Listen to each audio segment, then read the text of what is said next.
خانہ کعبہ اور متعلقات کا تعارف اور طواف کا عملی طریقہ۔ جی جناب، ہم جا رہے ہیں اوپر سے، اور یہ حجر اسود کے بالکل مقابل طواف حجر اسود سے شروع کرنا واجب ہے۔ یہ حج کی جو 27 واجبات ہیں ان میں سے ایک واجب ہے کہ طواف حجر اسود سے شروع کیا جائے۔ حجر اسود رائٹ پہ ہوگا لیفٹ پہ؟ یہ حجر اسود ہے جناب۔ ٹھیک، یہ ہمارے دائیں طرف ہوگا کہ بائیں طرف؟ دیکھا ہی جائے گا کہ آپ کس طرف کھڑے ہیں۔ خانہ کعبہ کی طرف کوئی منہ کر کے کھڑا ہے اور حجر اسود کے اس طرف کھڑا ہے، اگر باب کعبہ کی طرف تو لیفٹ پر ہوگا، لیکن لیفٹ پر نہیں ہونا چاہیے، رائٹ پر ہونا چاہیے۔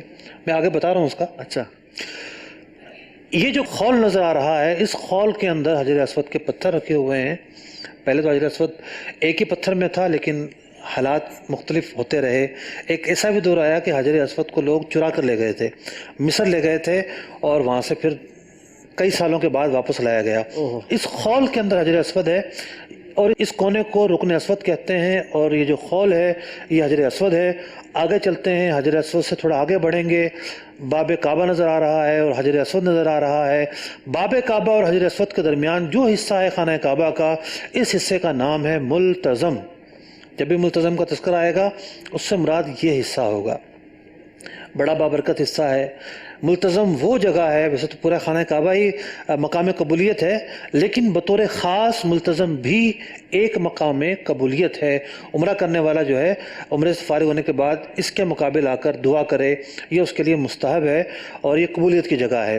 آگے چلتے ہیں، آگے ہمیں نظر آتا ہے خانہ کعبہ کا دروازہ، اسے باب الکعبہ کہتے ہیں۔ خانہ کعبہ کا دروازہ ہے، بہت زیادہ اونچا ہے، اور اس کے اندر داخلہ یقینی طور پر خوش بختوں کا حصہ ہے، لیکن غریبوں کے لیے بھی کچھ نہ کچھ ہے، آگے میں عرض کر رہا ہوں۔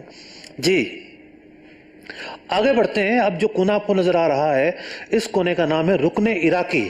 اسے رکن عراقی کہتے ہیں۔ یہاں کرنے کی کوئی چیز نہیں ہے، بس طواف کرنے والا آئے گا، یہاں سے گزر جائے گا۔ آگے چلتے ہیں، ہم یہ دیکھتے ہیں، یہ ہمیں ایک یو نظر آ رہا ہے۔ یہ یو اصل میں دیوار ہے، اوپر پر نالا ہے، اس کے نیچے یہ دیوار بنی ہوئی ہے۔ یہ دیوار خبر واحد کے مطابق، بعض احادیث مبارکہ کے مطابق، اس کے اندر کا جو حصہ ہے یہ بھی خانہ کعبہ ہی کا حصہ ہے۔ موجودہ زمانے میں صورتحال یہ ہے کہ ایک داخلہ یہاں سے بھی ہے، لیکن یہ داخلہ عام طور پر بند ہوتا ہے۔ ایسا نہیں ہے کہ کوئی آر پار ہو جائے گا، ایک طرف سے تقریباً بند ہوتا ہے، صفائی ستھرائی میں یا کوئی حارثین یا گارڈ وغیرہ جاتے ہیں تو کھلتا ہے، ورنہ یہ بند ہوتا ہے۔ اور یہ دوسری طرف جو راستہ ہے وہ کھلا ہوتا ہے، لوگ وہاں سے آتے ہیں، اس کے اندر داخل ہوتے ہیں، اس کے اندر داخل ہونے کے بعد نماز پڑھتے ہیں۔ یہ کیوں باہر رہ گیا؟ اگر یہ خانہ کعبہ کا حصہ تھا تو باہر کیوں رہ گیا؟ ماجرا یہ تھا کہ قریش نے اس بات کا عہد کیا کہ خانہ کعبہ کی تعمیر کی جائے اور حلال رقم سے کی جائے۔ انہوں نے حلال رقم جمع کی، جتنے پیسے ان کے پاس تھے اتنے ایریوں کو انہوں نے تعمیر کیا۔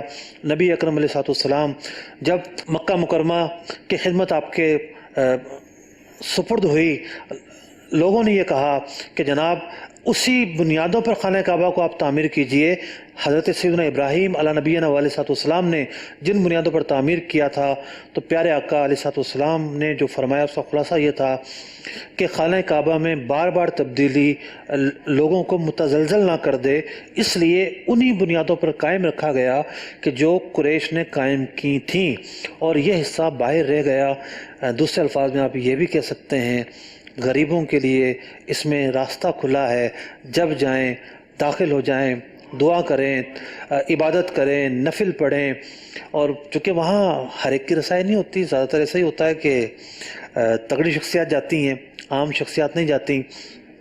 البتہ ایک بات یاد رکھیے کہ اگر کسی شخص نے، کوئی سمجھتا ہے کہ جناب یہ تو کعبہ کا حصہ ہے، صرف اسی کے سامنے نماز پڑھی، جب اس رخ پر ہی آئے گا اس کے سامنے نماز پڑھی تو اس کی نماز نہیں ہوگی، بلکہ یہ جو کعبہ ہے اس کی طرف منہ کرنا ضروری ہے۔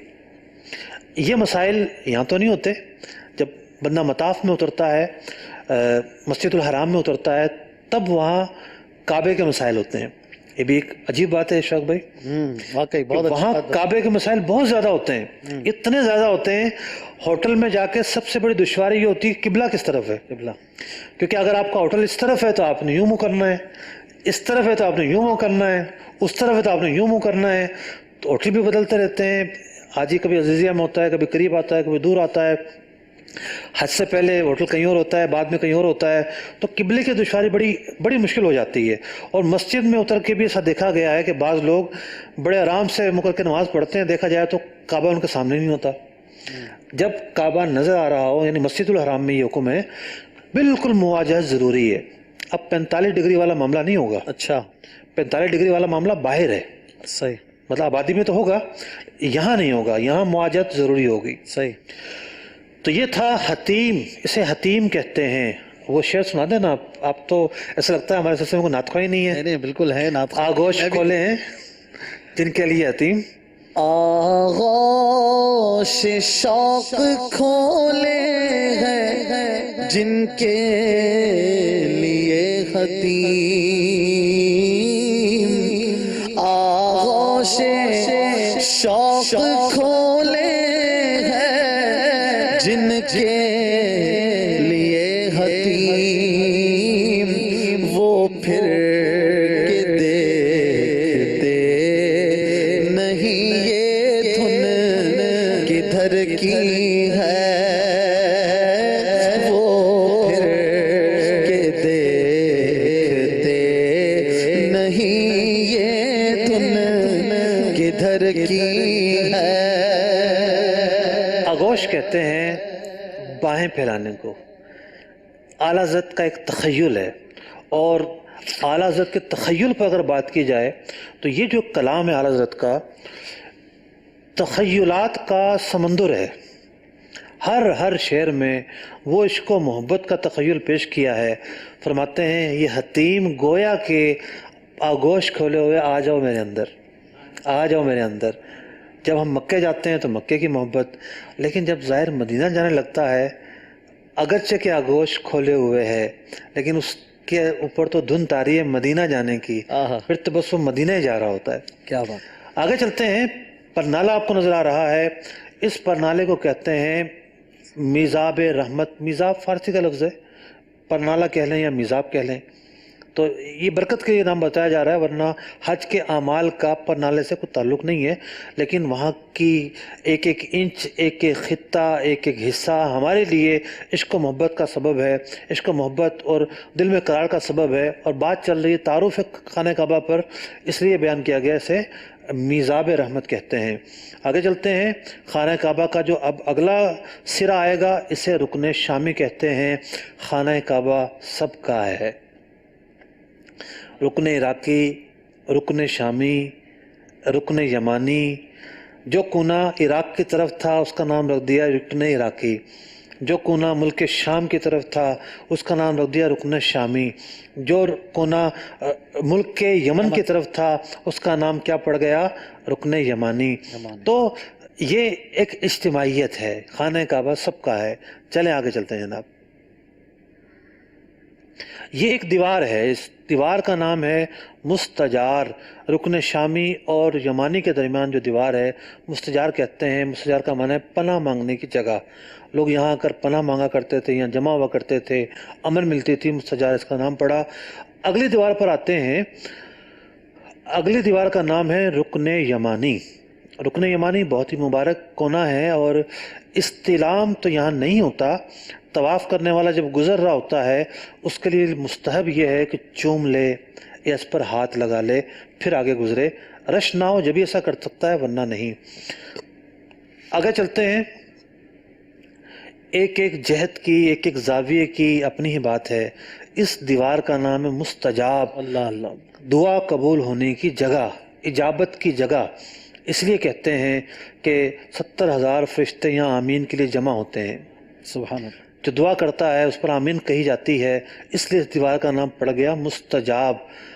تو ہم نے تقریباً تمام سمتوں کا جائزہ لے لیا، اور حجر اسود دوبارہ ہمیں نظر آ رہا ہے. حجر اسود کے دوبارہ قریب پہنچ چکے ہم. اور اب یہ دیکھتے ہیں کہ ایک حصہ بھی باقی ہے. وہ کیا ہے؟ خانہ کعبہ کا حصہ تو نہیں ہے. خانہ کعبہ کے سامنے نصب ہے. تبرک کی اگر کوئی دلیل ہے، آثار مقدسہ کی اگر کوئی دلیل ہے، تو تو جو دلیل ہمیں، ایک تو وہ دلیل جو ہم سنتے ہیں احادیث کی صورت میں، آیات کی صورت میں، جی ہاں آیات کی صورت میں بھی سنتے ہیں ہم، وہ جو صندوق تھا، ہاں بالکل، سکینہ، تابوت تابوت سکینہ، قرآن پاک میں اس کا ذکر ہے، تو ہم آیات میں سنتے ہیں، ہم احادیث میں سنتے ہیں، وہ تو ہے سننا۔